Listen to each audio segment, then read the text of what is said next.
மாமரை ஆலத்தம் சென்னிய ஆன பிரயோகமாம். ஈதென்னது அன்னது சித்தந்த மாமரை வாய்ப்பொருள் துண்ணிய ஆகம நூலென தோன்றுமே. எது ஆகின்ற பொருளோ அதுதான்.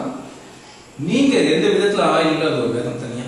உங்களுக்கு எது வேதம் கேட்டீங்கன்னா நீங்க ஆயிரம் நீங்க செய்யறீங்க, நீங்க புரிஞ்சுக்கிற விதத்துல நீங்க போறீங்க, அதுதான் உங்களுடைய உங்க கற்பனை தளத்திலேருந்து நீங்க தேர்வு பண்ணீங்க. எது வந்தாலும் பரவாயில்ல, எங்க வேணா நீங்க ஆரம்பிங்க, தப்பே இல்லை. உதாரணத்துக்கு சனிக்கிழமை புரட்டாசி மாசம் குழந்தையிலிருந்து ஆரம்பிக்கிறீங்க, தப்பு இல்லை. ஆனா நீங்க ஏன் ஒரு கேள்வி கேட்டீங்கன்னா விட்டுருவீங்க, அதை உடனடியா எப்படின்னு கேட்டீங்கன்னா விடவே முடியாது. ஏன்னா எப்படின்றதுக்கு முடிவே இல்லை, அழகழகா செய்யணுன்ற ஆசை இருந்தே இருக்கு.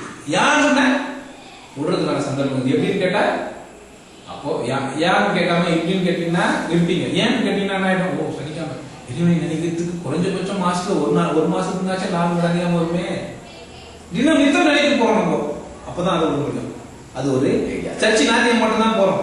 ஏன் நாத்தியம் மட்டும் தான் வயசுனா இருக்கிறாரு, 10 நாள் என்னாரு கேட்டா சர்ச்சைக்கு போறது. பாதியார் பேசிட்டே ஏன் கேட்கணும், ஈஸ்வரர் ஏன் கிட்ட பேச மாட்டாரா, நேரா பேசுறதுக்கான சந்தர்ப்பத்தை தேடிக்கலாம்.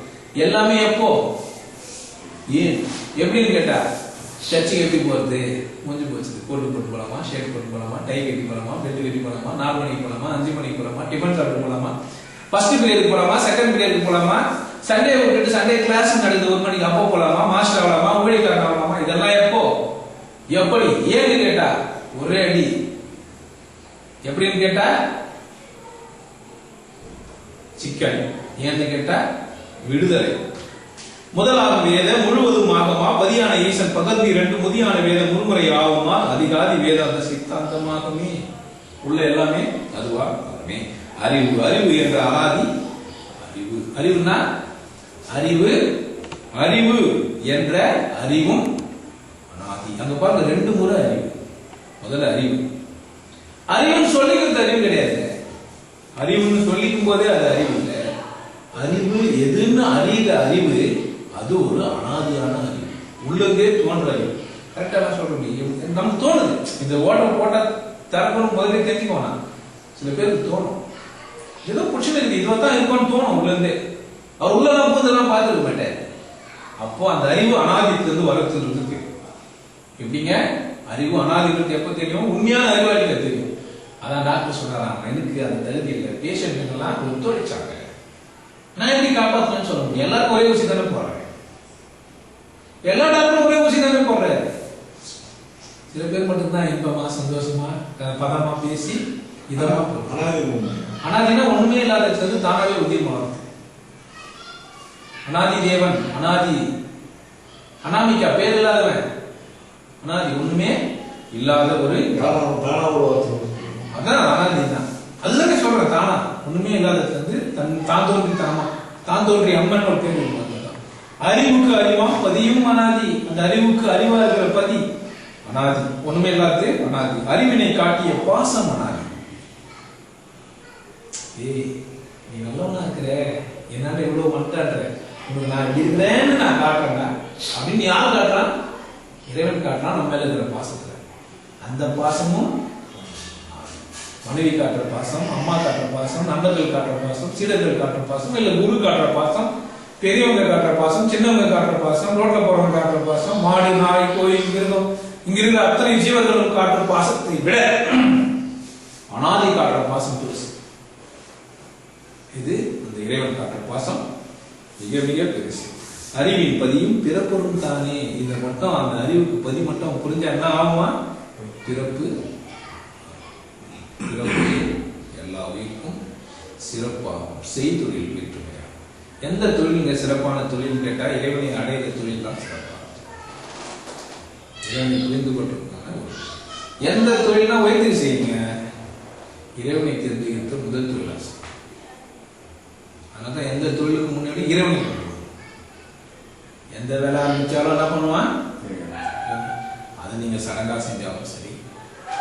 ஆனால் நீங்க ஒரு காலத்தில் ஏன்னு கேட்டீங்கன்னா சடங்கு உங்களுக்கு மாறி உண்மை புரிஞ்சு மேலையும் மேலையும் வரவில்லை. பசு பல கோடி பிரம்மன் முதலாய் பசுக்களை காட்டிய பாசம் 3 உண்டு. பசுத்தன்மை நீக்கி அப்பாசம் மறுத்தால் பசுக்கள் தலைவனை பற்றி விடவே. பசுக்கள்லாம் தலைவனை பற்றுறதுக்காக, இறைவனை பற்றுறதுக்கு தான் இந்த பசுக்கள்லாம். கிழக்கன்றவாறு கிளப்பையில் 3 நடக்கின்ற ஞானத்தை நாள்தோறும் தேக்கி தொடக்க ஒன்றின்றி தொழுமையின் தொழுதலால் குடற்கொண்டிருக்கிற விளக்கு அதுவானே. தொழுதுமே இருக்கிற எப்படின்னு என்ன ஆகும்? குடத்துல விட்ட மாதிரி, குடத்துக்குள்ள விட்ட மாதிரி. தொழ உனக்கு ஒரு உண்மை புரிஞ்சிச்சு. குடக்கி விட்டு குடத்துல இட்டதுன்னா ஒரு குழுவிக்குள்ள வச்சது, குடத்துல இட்டதுன்னா சூரியன் மாதிரி. கணிதவன் குடதிசை சிகரம் வந்து அடைந்தான் ஒரு பாட்டு எழுதியிருப்பாங்க. ஆவே குடதிசை குடக்கு திசை வரும் திசை புற திசை. பாசம் செய்தானை படசிலை நந்தியை. சடை எப்படி இருக்கும்? படர்ந்து இருக்கு. ஒரு பொருள் என்ன அழகா விளக்கமா சொல்றாங்க, புரிஞ்சுக்கணுங்களுக்கு தெளிவா புரிஞ்சிடும். பாசம் செய்தானை படசதை நந்தியை நேசம் செய்து அங்கே நினைப்பார் நினைத்தலும் பூசம் செய்து உண்ணி குறிக்கொள்வது எவ்வண்ணம் வாசம் செய் பாசத்துள் வைக்கின்றவாறே. வாசம் செய் பாசத்துள் வைக்கின்றவாறு. அந்த நந்தியை படசலை நந்தியை பாசம் செய்து வைக்கிறவங்க மட்டும்தான் அதை போய் அடைய முடியும். என்ன அழகா ஒரு குரு உபதேசம் சொல்றான், ஐயா இது பொருள், இந்த பொருளை வைத்துதான் நீ இறைவனை அடைய முடியும். புடிச்சுக்கணும். அதை குரு சொன்ன உடனே அதை புடிச்சுங்க. அது மேலேயே இருந்தால் அது ஒரு அழகான வழியா நுட்பமா சொல்றான். வாசம் செய்தானே படசரி நந்தியை. அப்ப படசரி நந்தினா குரு பக்கம், அவர் குரு பேரும் நந்தி. ஆனா இங்க என்ன சொல்லிட்டாரு, ஏற்கனவே ஒரு இடத்துல மரணம் சாதிச்சதை சொல்லிட்டேன் நானே, நந்தி போயிட்டாரு. இப்போ படசரி நந்தின்னு நேரடியாகவே சொல்றேன். விட்ட விடம் ஏறுமாறு போல் வீராஜ் விட்ட பசுபாசம் மெய்கண்டோம் ஒருவான் கட்டிய கேவலம் காணும் சகலத்தை சுட்டு நனவில் அதீதத்தில் தோன்றுமே. சுட்டு நினைவில் அதீதத்தில் தோன்றுமே. அதீதம் நமக்குள்ள இருக்கிற அதீதத்துல என்ன ஆகும்? எல்லா உண்மையும் தானா புலப்படும். நீங்க ஒன்னும் பெருசாலாம் புக்கை வச்சுட்டா நீங்க அறிவாளி ஆகணுன்ற அவசியமே கூட இல்லை. உண்மை புரிஞ்சுச்சா தானா நீங்க அறிவாளியா மாறுறீங்க. நாடும் பதிவுடன் நற்பாசு பாசமும் நீடுமா நித்த நிலை அறியார் இல்லை நீடிய நித்தம் பசுபாச நீக்கமும் நாடிய செய்வதற்கு நந்தி அளித்தது. செய்வன்னா யாரு? இறைவன் வேறு நான் வேறு இல்லை என்று புரிஞ்சு வச்சிருக்க. செய்வன்னா ஏகத்தை புரிந்து வைத்திருப்போம். அசைவன் அது வேறு நான் வேறு, அது வேற நான் வேற. கடவுள் வேறங்க, நான் வேறங்க அப்படின்னா யாரவன்? அசைவன். கடவுளும் நானும் ஒண்ணுதாங்க. இது கடவுள் புரியாம இருக்குது அப்படின்னா கடவுள் எனக்கு புரியுதுங்க, ஆனா அதை அடையத்துக்காக முயற்சி செய்ய சுத்தம் செய்யலாம், அதிசுத்தம் செய்யலாம்.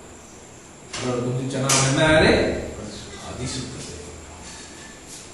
அதில்ல செய்வோம். இறைவனும் நானும் நீயும் நானும் வேறல்ல அப்படின்னு சொன்னா அவன் செய்வான். நீயும் நானும் வேற வேற தான் அப்படின்னு சொன்னா செய்வதற்கும் அசைவதற்கும் சரியானது அது மட்டும்தான். ஆய பதிதான் அருள் சிவலிங்கமாம் ஆய பசுவும் மடலேறு என நிற்கும் ஆய பலிப்பீடம் ஆகுனர் பாசமாம் ஆய அறநிலை ஆய்ந்து கொள்வார்க்கு. பலிப்பீடம் எதுதான்? பாசம். பாசமா இருக்கணும். அவனை வெற்றி நேரத்தை வெற்றிடணும். உள்ள மேல எப்படி இருக்கணும்? ரொம்ப பாசமா இருக்கணும். திருமணம் பண்ணி வைக்கும் போது என் பக்கத்துல வந்து பார்த்துக்கிறா சொல்லுவீங்க வைத்தியம். பலியில என்ன பலிப்பீடம் எது என்ன அர்த்தம்? கட் பண்ணி இல்லை கடைசி வரைக்கும் கட்டுப்பாட்டிலே வச்சுருந்தாங்க நினைக்கிறேன். அப்பா அம்மா எல்லாம் கடைசி வரைக்கும் இவங்க சுடுகாடுக்கு போற வரைக்கும் கடைசி தான். அது மட்டும் அவனுக்கு கொஞ்சம் சொற்ப சுதந்திரம் இருக்கும். எப்படா அவங்க அம்மா செத்துட்டு அதுலயே அந்த ஏகத்தையே அந்த பையன் செத்து போடுவாங்க. அம்மா சொல்றது இல்லை, கட்டளை எடுக்க தெரியாது. யாரா கட்டளை எடுத்து தான் செஞ்சு பழக்கமாயிட்டானே, சுதந்திரமா சிந்திக்கவே முடியாத ஆயிட்டான். என்ன பண்ணுவான்? அந்த அப்புறமா அம்மா இடத்துல பொண்ணாடி இருப்பாங்க. பையனா தான் பொண்ணா தான் சொல்லவே வர சுயம் என்பதை புரிந்து கொள்ளாமையே போயிடுவான். பதி பசு பாசம் பயில்விதா நித்தம் பதி பசு பாசம் பயில்வதற்கு அரு ஆகி பதி பசு பாசத்தை பற்றற நீக்கு பதி பசு பாசம் பயில நீளாக. பதி தலைவன், பசு பொருள், பாசம் வச்சிருக்கிற உறவு. இது பயில்வில்லா நித்தம். இது வந்து முடிவே இல்லை. கடைசி வரைக்கும் நான் பண்ணிக்கலாம். எப்படின்னு கேட்டீங்கன்னா முடிவே இல்லை. எல்எஸ் சண்டே வந்து இருக்கும். சண்டே கிளாஸ் சண்டே வந்து இருக்கும். வெள்ளிக்கிழமை வரும். ஆடி மாசம் வரும். காலைல வரும். சுக்லாம் பரதம் விஷ்ணு சசிவரம் சதுர்புஜம் சொல்ல வேண்டியதுதான். விநாயகர் கோயில் போயிட்டு காலைல வரும். காயத்ரி மந்திரம் சொல்ல வேண்டியதுதான். காலைல வரும். அல்லாஹு அக்பர். ஒரு நாளைக்கு 5 வரை ஒதுக்கி இருப்பாரு. தெரிஞ்சினாரா நிகழ்ச்சிகள் புரிஞ்சினாரா? இல்லை, படிச்சுங்க. நபி ஆயிட்டாரா? ஒரு முகமது நபி என்ன அனுபவிச்சாரா இது அனுபவிச்சாரான்னு கேளுங்க. 5 வேளை தெரிஞ்சிருப்பாரு. முனை கட் பண்ணிருப்பாரு, 5 வேளை தெரிஞ்சிருப்பாரு, மூத்திரம் எல்லாம் ஒப்பியிருப்பார். ஆனா எப்படி என்ற கேள்விக்கு தான் ஒரு பதில் தேடினாரு. ஏன்னு ஒரு கேள்வி அவர் கேட்கவே மாட்டேன்றாரு. யாரும் கேட்டா தப்புன்றாரு. புரியுதுங்களா? அவர்கிட்ட பேசுறவங்க எப்படி என்ற கேள்வி கேட்டவங்க அதனால பேசிக்கிறாங்க. ஏன் நீ கேட்கிற பதில் கேட்டவங்க யாரா போய் பேசினான்னா சாதிக்க முடியாது. ஒரு பெரியார்கிட்ட பேசினவங்க எப்படின்னு கேட்டவங்க, ஒரு பெரியாரும் எப்படின்னு கேட்டு தெரிஞ்சுக்கணும், யான்னு கேட்டு தெரிஞ்சுக்கணும். கடவுள் ஏன் இல்லைன்னு தெரியாது எப்படின்னு பார்த்து கடவுள் ஏன் அப்படி கேட்கல. கடவுள் எப்படி இங்கெல்லாம் ஏழை எப்படி ஜாதி தான் இருக்கு எப்படி இப்படிதான் கேட்டாரு. ஏன் கடவுள் இருக்குது கேட்கல. ஏன் கடவுள் இருக்குன்னு கேட்கல, எப்படி இருக்குதுன்னு கேட்டாரு. இல்லைன்னு முடிவு போய் அவர்கிட்ட தர்க்கம் பண்ணுவாங்க. எப்படி ஏன்னு கேட்டவன் இல்லை, எப்படி இவனை வச்சு சொல்ல பார்த்தான். நாம பெருமாள் இருக்கிறாரு, அங்க போய் வளர்ந்தா அது வருது, அவன் போய் எட்டு வச்சுட்டான், நாம தானே பார்த்துங்க புள்ளியால சாமி இருக்குது. அதுக்கு இப்ப எல்லாமே என்ன பண்ணினாங்க, எப்படி என்ற சிக்கலான ஒரு அமைப்பை மாட்டினாங்க. ஏன் என்ற கேள்விக்கு அவங்க வெளியே வரவே, ஏன் என்ற கேள்விக்காக அவங்க மட்டும்தான் போறான் அறிந்தே